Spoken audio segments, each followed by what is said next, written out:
ሁላችሁንም በጌታ በኢየሱስ ክርስቶስ ስም ሰላም እላለሁ። እንደምን ሰነበታችሁ? ይህንን መደበኛ የአምልኮ ፕሮግራማችንን እንጀምራለን። በአብ በወልድ በመንፈስ ቅዱስም ስም አንድ አምላክ አሜን። ቅዱስ ቅዱስ ቅዱስ የሰራዊት ጌታ እግዚአብሔር፣ ምድር ሁሉ በክብሩ ሞልቷል። እግዚአብሔር በተቀደሰ መቅደሱ አለ፣ ዙፋኑም በሰማይ ነው።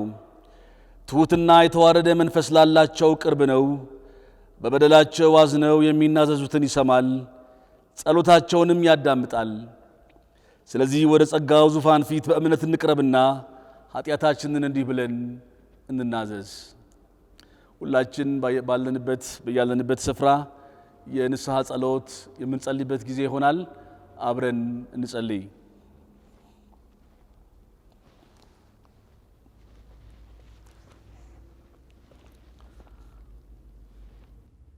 አቤቱ እንደ ቸርነትህ መጠን ማረኝ፣ እንደ ምሕረትህም ብዛት መተላለፌንና መጻይን ደምስስ።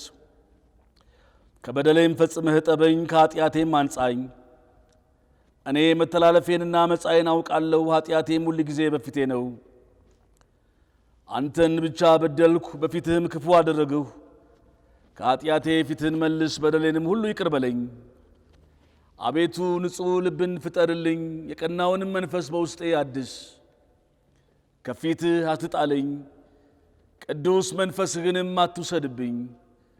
ሰማያዊ አባታችን ሆይ ይህን የኑዛዜ ጸሎታችንን ስለ ተወደደው ልጅ ስለ መድኃኒታችን ስለ ኢየሱስ ክርስቶስ ብለህ ስማልን።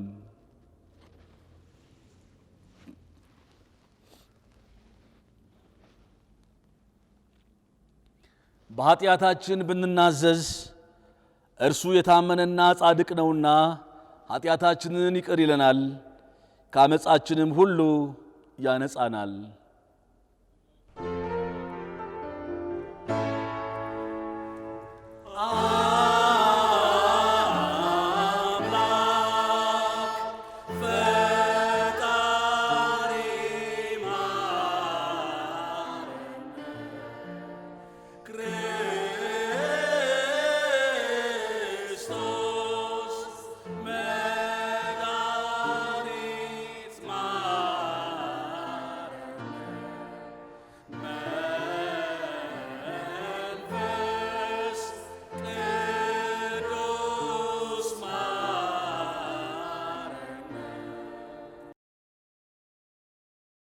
ስብሐት ለአምላክ በአርያም ሰላም በምድር ለሰዎችም በጎ ስምረት።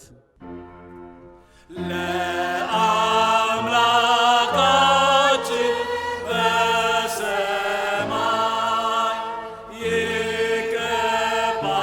ይገባዋል ምስጋና።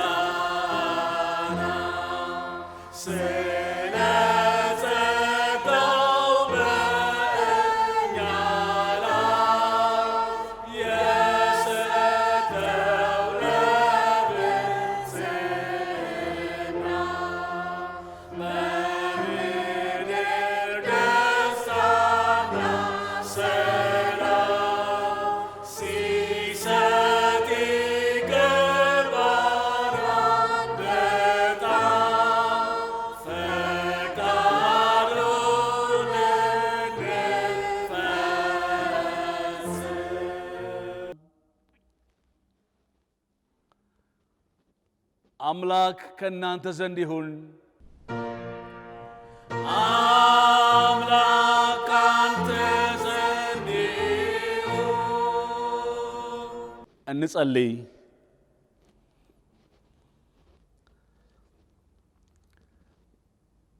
በሰማይና በምድር የተፈራህ ጻድቅና ሕያው የሆንክ አምላክ እግዚአብሔር አባታችን ሆይ ስለዚህ ጊዜ ደግሞ በጌታችን በኢየሱስ ክርስቶስ ስም እናመሰግንሃለን። ማለዳ ማለዳ ምሕረትህ አዲስ ነው፣ ታማኝነትህ ብዙ ነው።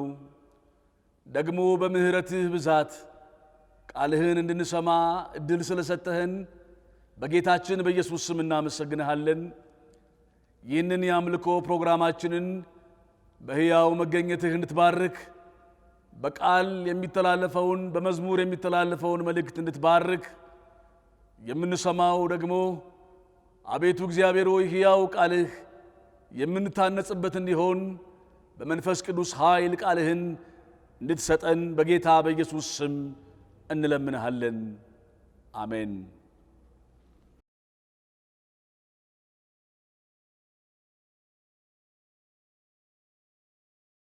ሁላችን እንደቆምን የመልእክቱን ክፍል የምንሰማበት ጊዜ ይሆናል። ለዛሬ የተመደበው የመልእክት ክፍል የሚገኘው የሐዋርያው የጳውሎስ መልእክት ወደ ቲቶ ምዕራፍ 1 ከቁጥር 10 እስከ 16 ያለው ይሆናል። የማይታዘዙና ከንቱ የሚናገሩ የሚያታልሉም ይልቁንም ከተገረዙት ወገን የሚሆኑ ብዙ ናቸውና እነዚህም ስለ ነውረኛ ረብ የማይገባውን እያስተማሩ ቤቶችን በሞላው ስለሚገለብጡ አፋቸውን መዝጋት ይገባል። የገዛ ራሳቸው ነቢይ የሆነ ከነርሱ አንዱ የቀርጤስ ሰዎች ዘወትር ውሸተኞች፣ ክፉዎች፣ አራዊት በላተኞች፣ ሥራ ፈቶች ናቸው ብሏል። ይህ ምስክር እውነተኛ ነው። ስለዚህ ምክንያት የአይሁድን ተረትና ከእውነት ፈቀቅ የሚሉትን ሰዎች ትእዛዝ ሳያዳምጡ በሃይማኖት ጤናሞች እንዲሆኑ በብርቱ ውቀሳቸው። ሁሉ ለንጹሖች ንጹሕ ነው፣ ለርኩሳንና ለማያምኑ ግን ንጹሕ የሆነ ምንም የለም። ነገር ግን አእምሯቸው ሕሊናቸው ረክሷል። እግዚአብሔርን እንዲያውቁ በግልጥ ይናገራሉ፣ ዳሩ ግን የሚያስጸይፉና የማይታዘዙ ለበጎ ሥራም ሁሉ የማይበቁ ስለሆኑ በሥራቸው ይክዱታል። እንዲሁም ደግሞ የወንጌል ክፍሉን እንሰማለን። የወንጌል ክፍል የሚገኘው የዮሐንስ ወንጌል ምዕራፍ 17 ከቁጥር 9 እስከ 19 ያለው ይሆናል። በጌታ ስም አነባለሁ። እኔ ስለ እነዚህ እለምናለሁ፣ ስለ ዓለም አልለምንም፣ ስለ ሰጠኸኝ እንጂ። ያንተ ናቸውና የእኔም የሆነ ሁሉ ያንተ ነው፣ ያንተውም የእኔ ነው። እኔም ስለ እነርሱ ከብሬአለሁ። ከዚህም በኋላ በዓለም አይደለሁም፣ እነርሱም በዓለም ናቸው፣ እኔም ወደ አንተ እመጣለሁ። ቅዱስ አባት ሆይ እነዚህን የሰጠኸኝን እንደኛ አንድ እንዲሆኑ በስምህ ጠብቃቸው። ከእነርሱም ጋር በዓለም ሳለሁ የሰጠኸኝን በስምህ እኔ ጠብቃቸው ነበር፣ ጠበቅኳቸውም። መጽሐፍም እንዲፈጸም ከጥፋት ልጅ በቀር ከእነርሱ ማንም አልጠፋም። አሁንም ወደ አንተ እመጣለሁ፣ በእነርሱም ዘንድ ደስታዬ የተፈጸመ እንዲሆንላቸው ይህን በዓለም እናገራለሁ። እኔ ቃልህን ሰጥቻቸዋለሁ። እኔም ከዓለም እንዳይደለሁ ከዓለም አይደሉምና ዓለም ጠላቸው። ከክፉ እንድጠብቃቸው እንጂ ከዓለም እንድታወጣቸው አልለምንህም። እኔ ከዓለም እንዳይደለሁ ከዓለም አይደሉም። በእውነትህ ቀድሳቸው፣ ቃልህ እውነት ነው። ወደ ዓለም እንደላከኝ እንዲሁ እኔ ወደ ዓለም ላኳቸው። እነርሱም ደግሞ በእውነት የተቀደሱ እንዲሆኑ እኔ ራሴን ስለ እነርሱ እቀድሳለሁ። አሜን። ሁላችን ደግሞ የምንታመንበትን የክርስትና እምነት እንዲህ ብለን በአንድነት ደግሞ እናስታውቅ። እኔ ሁሉን በሚችል ሰማይንና ምድርን በፈጠረ በእግዚአብሔር አብ አምናለሁ። ደግሞ በአንዱ በእግዚአብሔር ልጅ በመንፈስ ቅዱስ በተጸነሰ ከድንግል ማርያም በተወለደ በጴንጤናዊው በጲላጦስ ዘመን መከራ በተቀበለ በተሰቀለ በሞተ በተቀበረ ወደ ሲኦልም በወረደ በሦስተኛውም ቀን ከሞት በተነሳ ወደ ሰማይም ባረገ ሁሉን በሚችለው በእግዚአብሔር አብ ቀኝ በተቀመጠ በሕያዋንና በሙታን ላይ ሊፈርድ ከዚያ በሚመለስ በጌታችን በኢየሱስ ክርስቶስ አምናለሁ። ደግሞ በመንፈስ ቅዱስ በአንዲት ቅድስት ቤተ ክርስቲያን በቅዱሳን አንድነት በኃጢአት ስርየት በሥጋ ትንሣኤ በዘላለምም ሕይወት አምናለሁ። አሜን።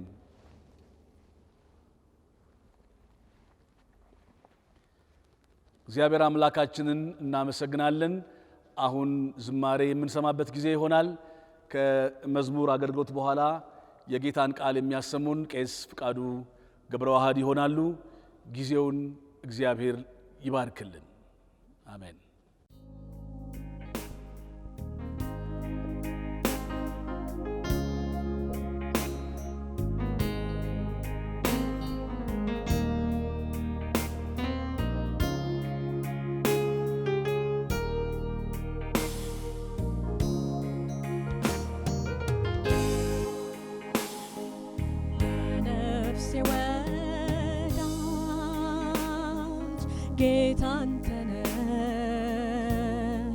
ሚስጥር ተካፋዬ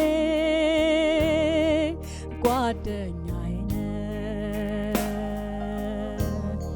ስጠራ ፈጥነ የምትደርስልኝ ያስጨነቀኝን የምትልልኝ የቅርብ ወዳጅ የነፍስ ያለኝታ አንተ ብቻ ነህ የሕይወቴ ጌታ።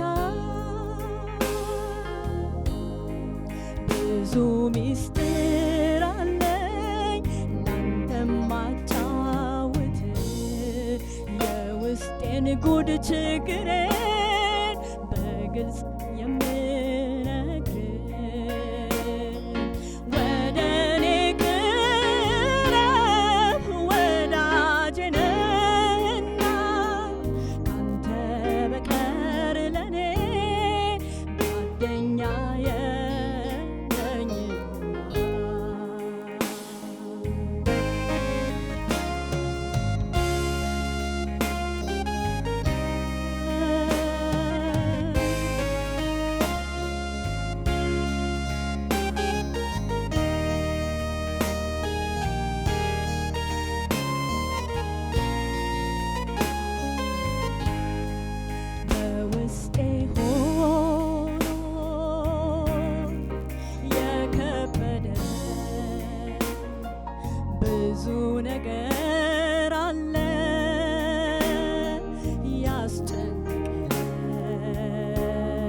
በድል ምታቆም ወዳጄ ኢየሱስ ቅረበኝና እንባዬን አብስ።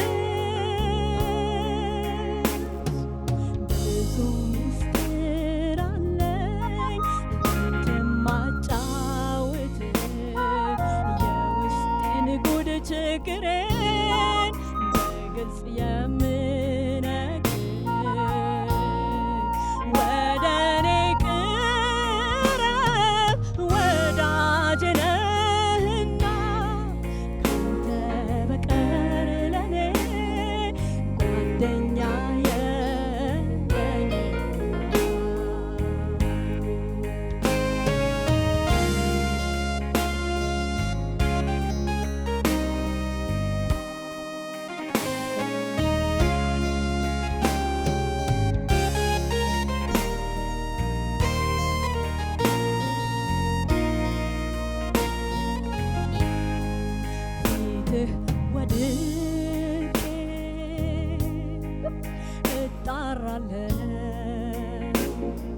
ጌታ ወደ እኔና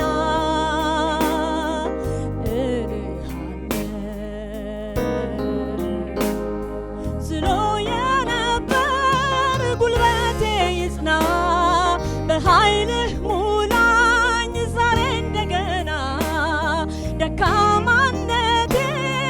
ጣልልኝ ኢየሱስ በእጅህም ዳሰህ ደዌዬን ፈውስ።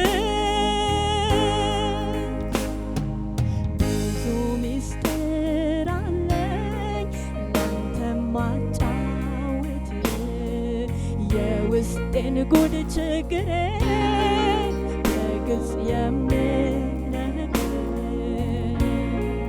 ወደ እኔ ቅረብ ወዳጄ ነህና ያንተ በቀር ለኔ ጓደኛ የለኝምና ወደ እኔ ቅረብ ወዳጄ ነህና ካንተ በቀር ለኔ ጓደኛ የለኝምና ካንተ በቀር ለኔ ጓደኛ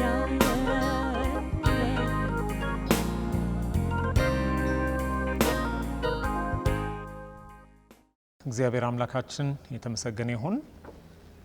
እንደምን ሰነበታችሁ? የእግዚአብሔርን ቃል ደግሞ ዛሬ ከኔ ጋር አብረን የምንካፈለው የሐዋርያው ጳውሎስ መልእክት ለቲቶ የጻፈውን ይሆናል። በጌታ በኢየሱስ ክርስቶስ ስም መጀመሪያ የመልእክቱን ክፍል ከመሰዊያው ሲነበብ እንደሰማነው አብረን እናነባለን።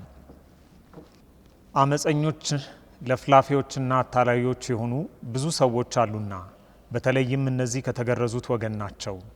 እነዚህን ዝም ማሰኘት ተገቢ ነው። ምክንያቱም ትክክል ባልሆነ መንገድ ጥቅም ለማግኘት ሲሉ ማስተማር የማይገባቸውን ነገር በማስተማር ቤተሰብን ሁሉ በመበከል ላይ ናቸውና። ከራሳቸው ነቢያት አንዱ ስለ እነርሱ ሲናገር የቀርጤስ ሰዎች ዘወትር ውሸታሞች፣ ክፉ አውሬዎችና ሰነፍ ሆዳሞች ናቸው ብሏል። ይህ ምስክርነት እውነት ነው። ስለዚህ አጥብቀህ ገስጻቸው፣ ይኸውም ትክክለኛ እምነት እንዲኖራቸውና የአይሁድን ተረት ወይም ከእውነት የራቁትን ሰዎች ትእዛዝ እንዳያደምጡ ነው። ለንጹሐን ሁሉ ነገር ንጹሕ ነው፣ ለርኩሳን ለማያምኑ ግን ንጹሕ የሆነ ምንም ነገር የለም። እንዲያውም አእምሯቸውና ሕሊናቸው የረከሰ ነው። እግዚአብሔርን እናውቃለን ይላሉ፣ ዳሩ ግን በተግባራቸው ይክዱታል። አስጸያፊዎች፣ የማይታዘዙና ለበጎ ስራ የማይበቁ ናቸው። እንጸልይ እግዚአብሔር እንዲያስተምረን። እግዚአብሔር አብ፣ እግዚአብሔር ወልድ፣ እግዚአብሔር መንፈስ ቅዱስ አንድ አምላክ፣ ስለዚህ ቀን ደግሞ እጅግ አድርገን እናመሰግንሃለን። ልጆችሽ ከእግዚአብሔር የተማሩ ይሆናሉ፣ የልጆችሽም ሰላም ብዙ ይሆናል ብለህ በቃልህ እንደተናገርክ አሁንም በአንተ እግር ስር አለንና ቅዱሱ መንፈስህ የቃልህን እውነት እንዲገልጥልን ደግሞም እንዲያስተምረን በጌታ በኢየሱስ ስም እንጸልያለን። አምላካችን በምንማረው እውነት ደግሞ መኖር የምንችልበትን ጸጋ ስጠን። ስለ ሁሉ እናመሰግንሃለን በጌታ በኢየሱስ ክርስቶስ ስም። ያነበብኩላችሁ የሐዋርያው ጳውሎስ ለቲቶ የጻፈውን መልእክት ነው። የቲቶ መልእክት እንዲሁ ከአንደኛ ጢሞቴዎስና ከሁለተኛ ጢሞቴዎስ ጋር የመጋቢያን መልእክት ተብሎ ከሚታወቁት ክፍሎች መካከል የሚመደብ መጽሐፍ ነው። ሐዋርያው ጳውሎስ ይሄንን መልእክት ለምን እንደጻፈ በዚሁ ክፍል ላይ ሲናገር የተናገረበትን ሐሳብ እንመለከታለን። በጣም በዋናነት 3 ምዕራፎች ናቸው ያሉት። ሐዋርያው ጳውሎስ ይህንን መልእክት የጻፈበትን ምክንያት ለቲቶ እንዲህ ብሎ ይነግረዋል። ከቁጥር 1 እስከ 5 ባለው ክፍል ላይ ወደ ላይ ወጣ ብለን ስንመለከት እናገኘዋለን። በጠርሴስ ባለችው ከተማ ውስጥ ቤተ ክርስቲያን እንዴት መምራት እንዳለበት፣ ምክንያቱም ሐዋርያው ጳውሎስ እቺን ቤተ ክርስቲያን ከቲቶ ጋር ሆነው ወንጌልን በመስበክ የመሰረቷት ቤተ ክርስቲያን ስትሆን አሁን ለአገልግሎት ወደ ሌላ ቦታ ሐዋርያው ጳውሎስ የሄደበት ጊዜ ስለሆነ በዚህ ሰዓት ደግሞ እዚህ ቦታ ላይ እንዲቀመጥ ሐዋርያው ጳውሎስ ቲቶን ለማስቀመጥ እንዳሰበ፣ ከዚህም የተነሳ ደግሞ በዛ ያሉትን ሰዎች እንዴት አድርጎ ቤተክርስቲያንን እንዴት አድርጎ መምራት እንዳለበት ለማሳወቅ ነው ይሄንን መልእክት የሚጽፍለት። ሁለተኛ አማኞች እንዴት ባለ ኑሮ መኖር እንዳለባቸው ለማሳወቅና ይሄንን እንዲያስተምር ለማድረግ ብሎ ነው የጻፈው። በሶስተኛ ደረጃ ቤተክርስቲያን ከስህተት ትምህርት መጠበቅ እንዳለበት ለማሳሰብም ጭምር ነው የተናገረው። ጳውሎስ ስለ ራሱ ሲናገር በዚሁ በቲቶ ምዕራፍ 1 ቁጥር 1 ላይ ባለው ክፍል ላይ እኔ የእግዚአብሔር ባሪያ ነኝ ብሎ ይናገራል። ሁለተኛ የኢየሱስ ክርስቶስ ሐዋርያ ነኝ ብሎ ይናገራል። ባሪያ ነኝ የሚለው ሐሳብ የራሱን ፈቃድ ማድረግ እንደማይችል ለማሳየት የሚያደርገው የሚያገለግለው የሚንቀሳቀሰውና የሚሰራቸውን ነገሮች ሁሉ የአባቱን ፈቃድ ለመፈጸም እንደሆነ ለመግለጽ የሚሆን ሐሳብን ሲያነሳ ሐዋርያ የሚለውን ሐሳብ ደግሞ ሲያነሳ ሐዋርያው ጳውሎስ የክርስቶስ ኢየሱስ ሐዋርያ ነኝ ብሎ ሲናገር አንደኛ ከ12ቱ ሐዋርያት ጋር አብሮ ሐዋርያ እንደሆነ ክርስቶስ በስጋ እንደታየለትም ለመናገርም ፈልጎ እንዲሁም ደግሞ የተላከ መልእክተኛ መሆኑንም ለማሳየት ፈልጎ ነው። ሐዋርያው ጳውሎስ ይህንን የእግዚአብሔርን ባሪያነቱ ወይም ሐዋርያነቱን ምክንያቱ ምንድነው? ለምንድነው እግዚአብሔር እርሱን ሐዋርያ አድርጎ ያስቀመጠበትን ምክንያቱም እዚሁ ከቁጥር 1 እስከ 4 ባለው ክፍል ላይ ይናገራል። አንደኛ በክርስቶስ ኢየሱስ ለተመረጡት ምርጦቹ እምነታቸው እንዲያድግ ለማድረግ እግዚአብሔር ይህንን መልእክት ለሱ እንደሰጠው ይናገራል። የሚጽፈውን በዚህ ምክንያት እንደሆነ ይናገራል። ሁለተኛ ወደ እናንተ ወደ እውነተኛ መንፈሳዊነት የሚመራውን የእውነትን እውቀት በማስተማር ለማሳደግ እንደሆነ ሐዋርያው ጳውሎስ ይህንን መልእክት የጻፈበትን ምክንያት ይናገራል።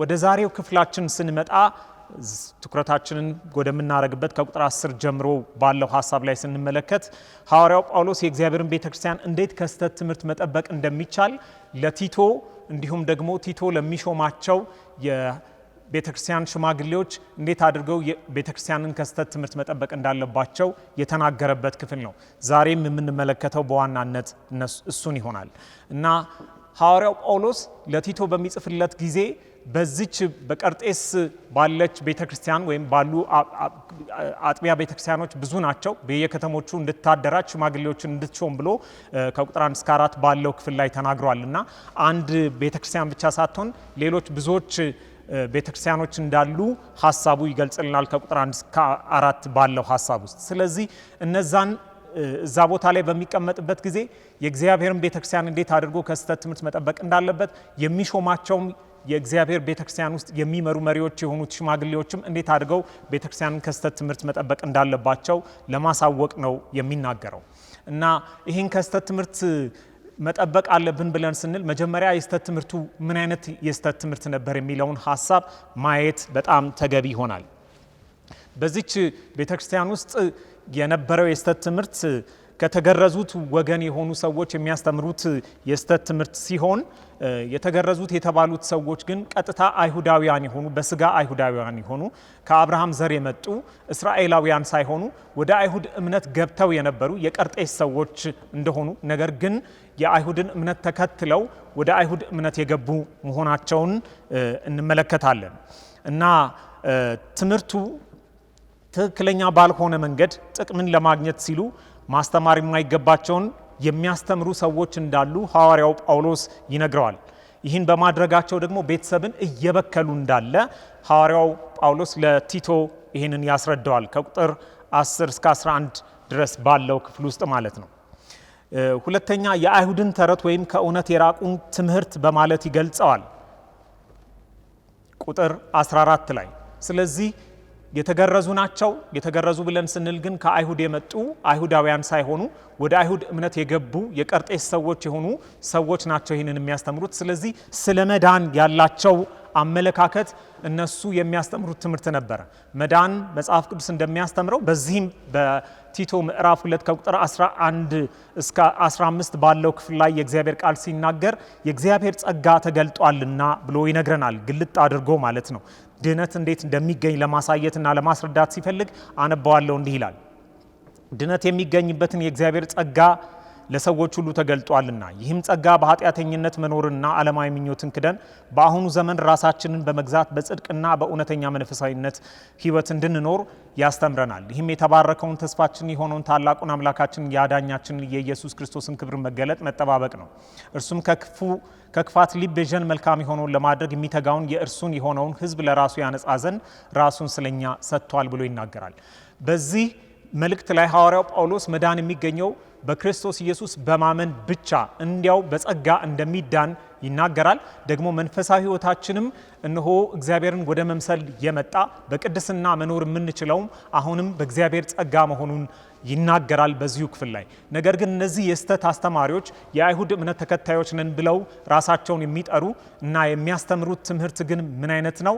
እነሆ በክርስቶስ ኢየሱስ በማመን እንዲያው በጸጋው ብቻ አትድኑ፣ ነገር ግን የአይሁድን ስርዓት መጠበቅ አለባችሁ፣ የመንጻት ስርዓት መፈጸም አለባችሁ፣ መገረዝ አለባችሁ ብለው ያስተምራሉ።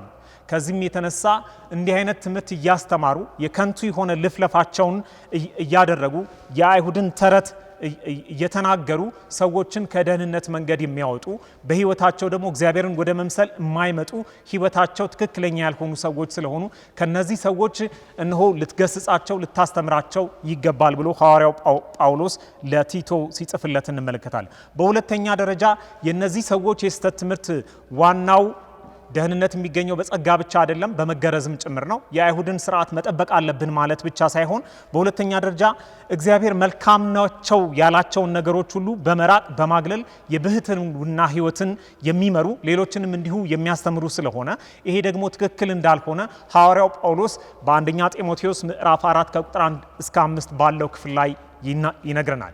በዛን ዘመን ይሄው የስተት ትምህርት በኤፌሶንም እንደነበረ ማየት እንችላለን። በዚሁ በቀርጤስም ባለችው ቦታ ላይ ደግሞ እንደነበረ ማየት እንችላለን።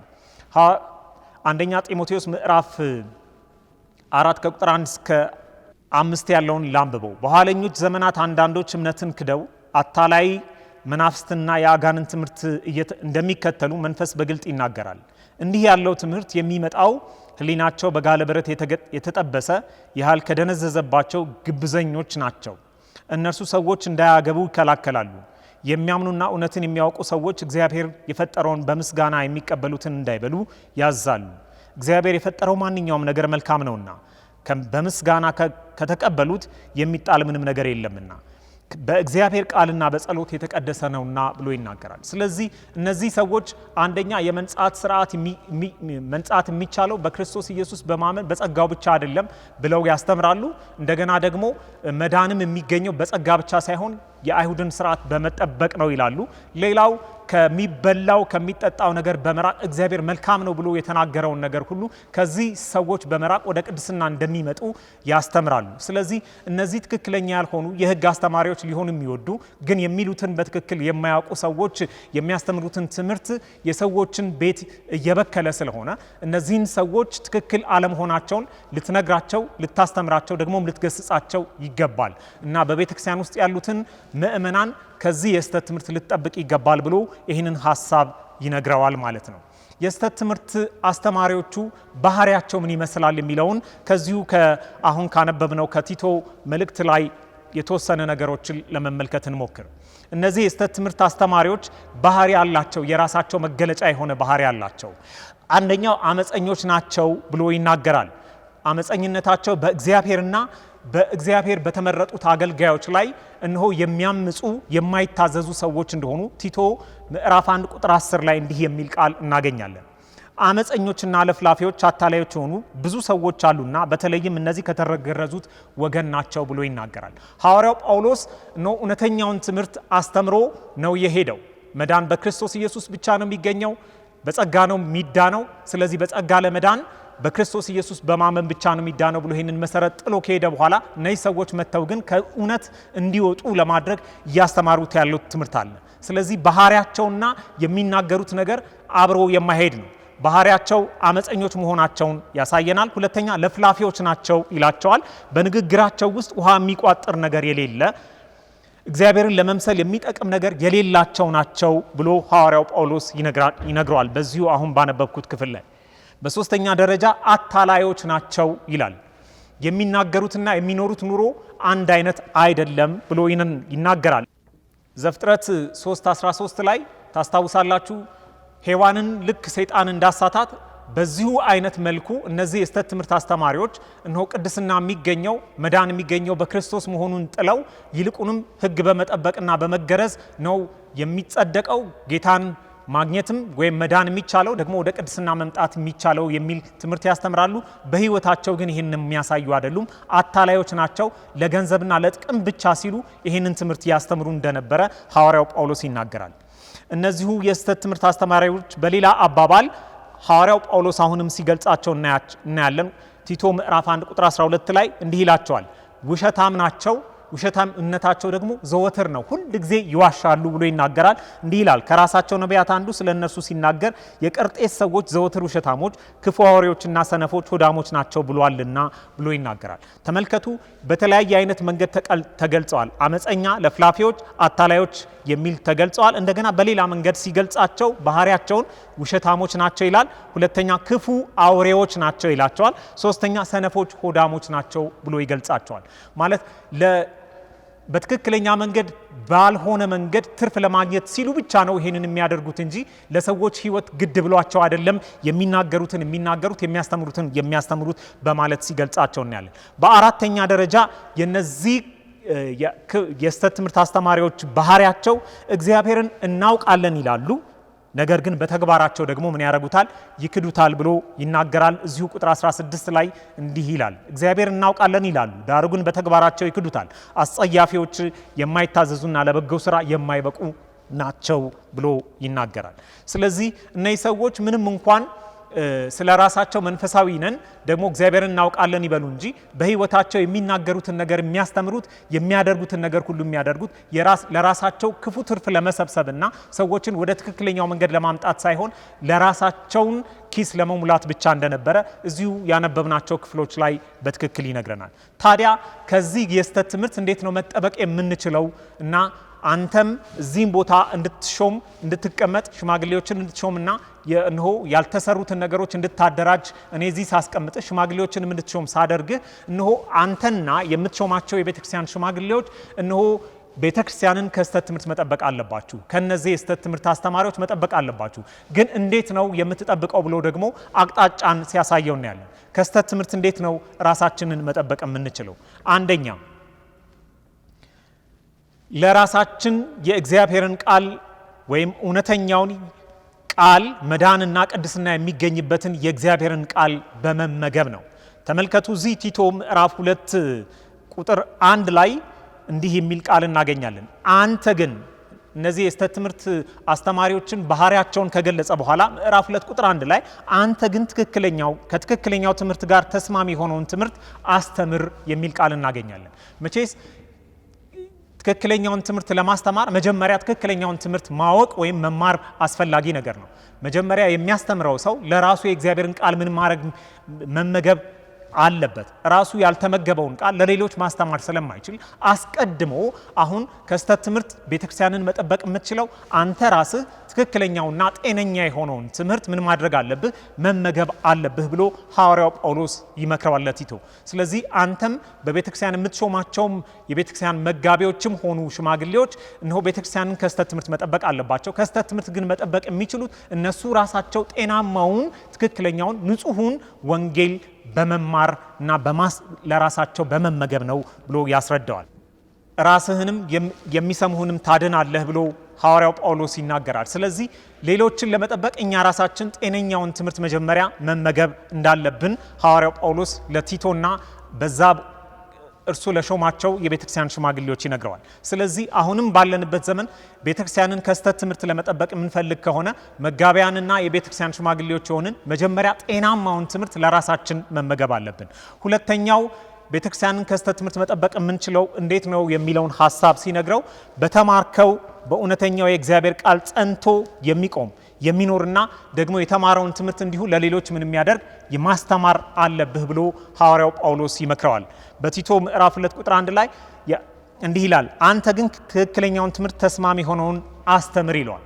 መጀመሪያ ለራስህ ተመገብ፣ እውነተኛውና ጤናኛውን የሆነውን ትምህርት ራስህ ተመገብ። የተመገብከውን ትምህርት ደግሞ በሱ ጽናበት ኑሩበትና ለሌሎች ደግሞ ይሄንኑ ትምህርት ምን አድርገው አስተምረው። ይሄንን በምታደርግበት ጊዜ ቤተክርስቲያንን ከስተት ትምህርት ምን ታረጋለህ? ትጠብቃለህ ብሎ ይነግረዋል። በሶስተኛ ደረጃ ሐዋርያው ጳውሎስ ቲቶን ሲመክረው ከእርሱም ጋር ያሉትን እሱ የሚሾማቸውን ቤተክርስቲያን ውስጥ ያሉትን ከስተት ትምህርት እንዴት አድርገው ቤተክርስቲያንን መጠበቅ እንዳለባቸው ሲናገር እንዲህ ይለዋል። በሶስተኛ ደረጃ በቤተክርስቲያን አገልግሎት ውስጥ የሚሳተፉ አገልጋዮች በሚሾሙበት ጊዜ ትክክለኛ የሆኑ ሰዎችን ወይም መስፈርት የሚያሟሉ ሰዎች በትክክል ለዚህ አገልግሎት ብቁ የሆኑ ሰዎችን በባህሪያቸውም እንደገና ደግሞ በማገልገል ብቃታቸው ታይተው መሾም አለባቸው ብሎ ይነግረዋል። ይሄንን የምንመለከተው ከቁጥር 5 እስከ 9 ባለው ክፍል ውስጥ በጌታ በኢየሱስ ክርስቶስ ስም አነባለሁ። አንተ ግን በቀርጤስ ተውኩህ ገና ያልተስተካከለውን ነገር እንድታስተካከልና ባዘዝኩ መሰረት በየከተማው ሽማግሌዎችን እንድትሾም ነው። ሽማግሌ ነቅፋ የሌለበት የአንዲት ሚስት ባል ልጆቹም አማኞችና በመዳራት ወይም ባለመታዘዝ ስማቸው የማይነሳ ይሁን። ኤጲስቆጶስ የእግዚአብሔር ሥራ ባለአደራ እንደመሆኑ የማይነቀፍ ሊሆን ይገባዋል። ይኸውም ትምክህተኛ፣ ግልፍተኛ፣ ሰካራም፣ ጨቅጫቃ፣ ተገቢ ባልሆነ መንገድ ለጥቅም የሚሮጥ ሊሆን አይገባም። ከዚህ ይልቅ እንግዳ ተቀባይ፣ በጎ የሆነውን ነገር የሚወድ፣ ራሱን የሚገዛ፣ ቅን፣ ቅዱስና ጠንቃቃ ሊሆን ይገባዋል። ሌሎችን ትክክል በሆነው ትምህርት እንዲያበረታታና ይህን ትምህርት የሚቃወቱን ይወቅስ ዘንድ እንደተማረው በታመነ ቃል የሚጸና መሆን አለበት ብሎ ይናገራል። ተመልከቱ እንግዲህ በሶስተኛ ደረጃ ሐዋርያው ጳውሎስ የስተት ትምህርት አስተማሪዎችን ቤተክርስቲያንን ለመጠበቅ የምትፈልግ ከሆነ ትክክለኛ እውነትን የሚናገሩና የሚያስተምሩ ሰዎችን መሾም አለብህ። አንደኛ ማስተማር ብቃት ያላቸው ወይም ጸጋ የተሰጣቸው ሰዎች መሆን አለባቸው። ሁለተኛው ደግሞ ባህሪያቸው ደግሞ በተማሩት እውነት እየኖሩ በዕለት ተዕለት ህይወታቸው የሚናገሩትና የሚኖሩት ተመሳሳይ የሆኑ ሰዎች መሆን አለባቸው። በቤተክርስቲያን ውስጥ የምትሾማቸው ሰዎች ትክክለኛ ባህሪ ያላቸው፣ በቅድስና የሚንቀሳቀሱ፣ ከእግዚአብሔር ሐሳብና ፈቃድ ጋር በሚስማማ መንገድ የሚሄዱ መሆን አለባቸው ብሎ ይናገራል። ዛሬም በዚህ ዘመን ላለን ለቤተክርስቲያን ውስጥ ለምናገለግል ሰዎች ቤተክርስቲያንን ከስተት ትምህርት መጠበቅ የምንችለው አንደኛ ለራሳችን እውነተኛ የሆነውን ጤናማ ቃል በመመገብ ነው። ሁለተኛ በዚሁ በጤናማው ቃል ጸንተን በመቆም ለሌሎችም ደግሞ ይህንን እውነተኛውን ቃል መዳን፣ ቅድስና የሚገኝበትን እግዚአብሔርን ወደ መምሰል የሚያመጣውን የክርስቶስን ትምህርት በማስተማር ነው። ሶስተኛ ደረጃ ደግሞ ትክክለኛ የሆኑ ሰዎችን በቤተክርስቲያን ለማገልገል እነሱን በመሾም መጠበቅ እንችላለን። እግዚአብሔር ለሁላችንም ጸጋውን ይስጠን። እንጸልይ።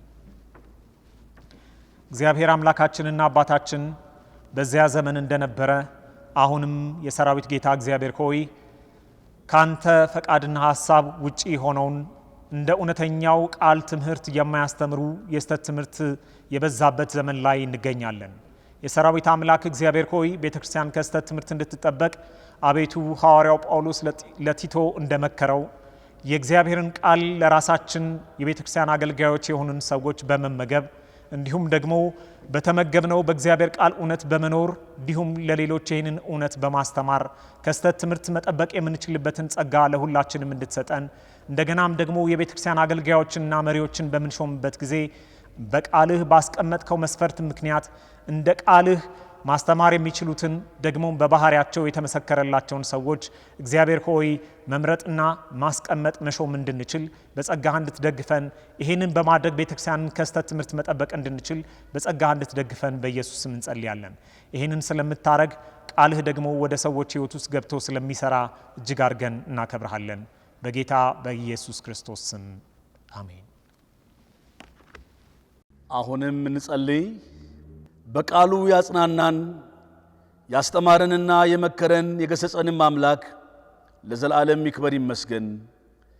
በጌታችን በኢየሱስ ክርስቶስ ዕለት ዕለት በእምነት በተስፋ በፍቅርና በትዕግሥት ልናድግና ልንድን እንጂ የሰማነውን ቃል እንዳንረሳ ቅዱስ መንፈሱ ቃሉን በየልባችን ያሳድርልን። አሜን። እግዚአብሔር አምላካችንን እጅግ አድርገን እናመሰግናለን ስለሰማነው ሕያው ቃል። አሁን ደግሞ ማስታወቂያ የምንሰማበት ጊዜ ይሆናል። እሁድ ጠዋት ከ3 ሰዓት እስከ 4 ሰዓት በየቤታችን ሆነን በዓለም አቀፍ ደረጃ ስለተከሰተው ስለዚህ የወረርሽኝ በሽታ የምንጸልይበት ጊዜ ነው። እግዚአብሔር ከምድራችንም ላይ ከዓለምም ላይ ይህንን ክፉ በሽታ እንዲያነሳ በጌታ ፊት እንድንጸልይ የምልጃ ጸሎት ቤተ ክርስቲያን ታሳስባለች። የእሁድ የአምልኮ ፕሮግራማችን ከምሽቱ 1 ሰዓት እስከ 1:45 በመካነ ኢየሱስ ቲቪ ስለሚተላለፍ ይህንን ፕሮግራም በዚሁ ሰዓት እንድንከታተል አሁንም ቤተ ክርስቲያን ታሳስባለች። ሌላው ይህ ፕሮግራም በተለያዩ ገጾች ይተላለፋል።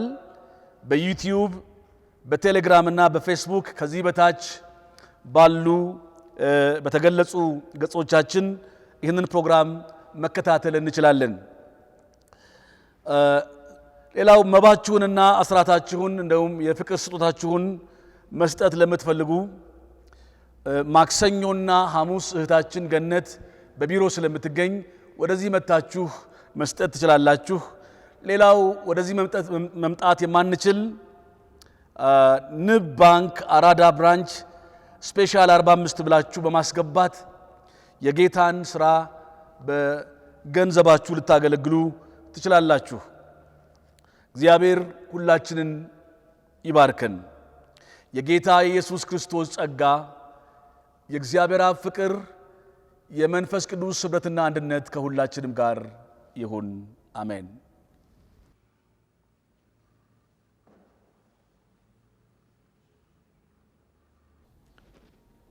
አምላክ ከእናንተ ዘንድ ይሁን። አምላክ ካንተ ዘንድ ይሁን። እንጸልይ።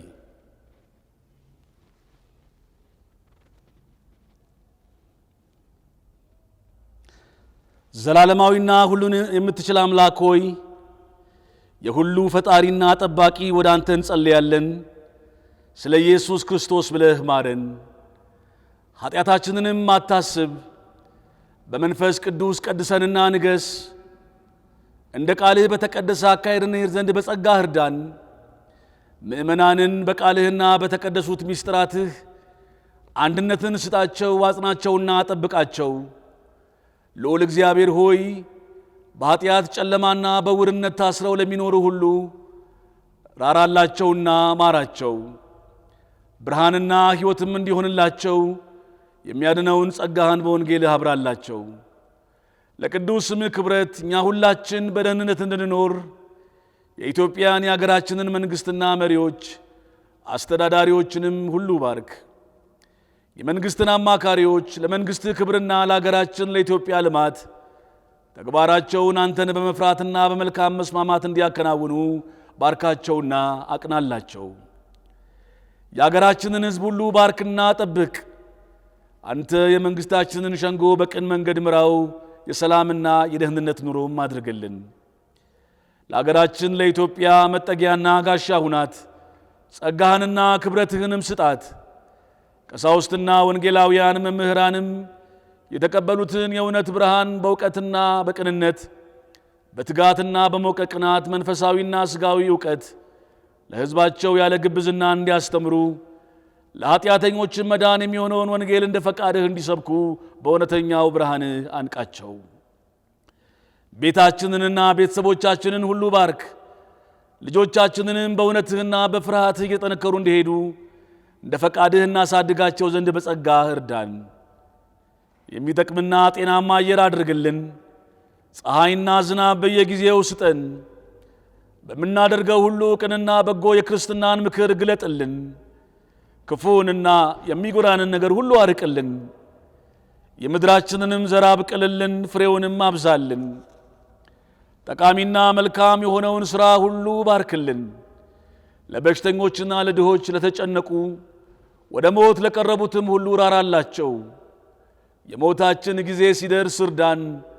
ከዚህችም ከምታልፈው ሕይወት በኋላም በጌታችን በኢየሱስ ክርስቶስ የዘላለም ሕይወትን ስጠን። አሜን።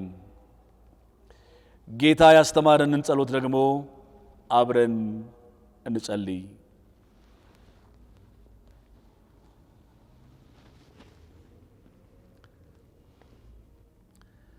አባታችን ሆይ በሰማይ የምትኖር፣ ስምህ ይቀደስ፣ መንግሥትህ ትምጣ፣ ፈቃድህ በሰማይ እንደሆነች እንዲሁም በምድር ትሁን።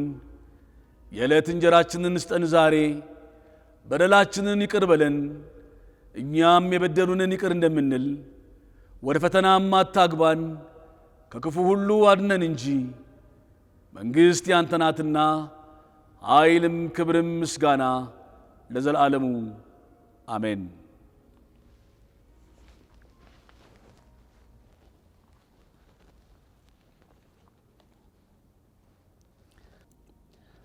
አምላክን እናመስግን። ለአምላክ ስብሐት ይሁን፣ ሃሌሉያ ሃሌሉያ።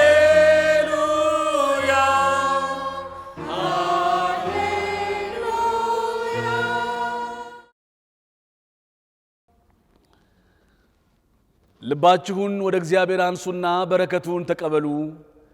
እግዚአብሔር ይባርካችሁ ይጠብቃችሁ።